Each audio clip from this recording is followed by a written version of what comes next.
Kakinada rural మండలం ఓటర్ల లిస్టులో అనేక అవకతవకలు ఉన్నాయని, చనిపోయిన వ్యక్తుల పేర్లు డబుల్ ఎంట్రీస్, త్రిబుల్ ఎంట్రీస్, ఫోటోలు లేనివి తొలగించకుండా ఓటర్ల లిస్టులో పొందుపరిచారంటూ కాకినాడ రూరల్ జనసేన నాయకులు పంతం సందీప్ పేర్కొన్నారు. మంగళవారం సాయంత్రం కాకినాడ ఆర్డీఓ కార్యాలయంలోని డిప్యూటీ తహసీల్దార్ సురేష్ కి ఓటర్ల జాబితా అవకతవకలపై పంతం సందీప్ ఫిర్యాదు చేశారు.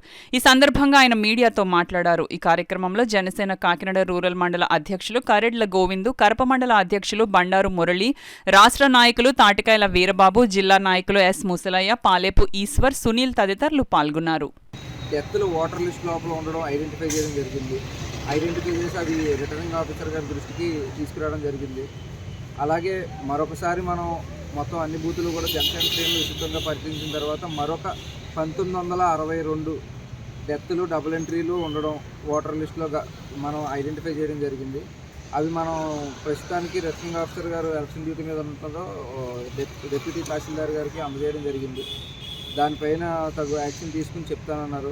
ఖచ్చితంగా తీసుకుని దానికి సత్ఫలితాలు ఇస్తారని ఆశిస్తున్నాను. ఎందుకంటే ఎలాగో వైసీపీ గవర్నమెంట్ మ్యాండేట్ అనేది కోల్పోయింది. అది రోజు రోజుకి బలహీనపడుతూనే వస్తుంది.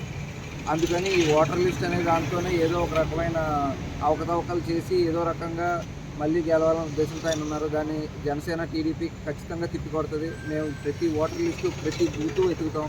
మరికొన్ని ఐడెంటిఫై చేస్తాం. వాటితో మళ్ళీ ఇంకొక వారంలో వస్తాం అని చెప్పి తెలియజేస్తూ సెలవు.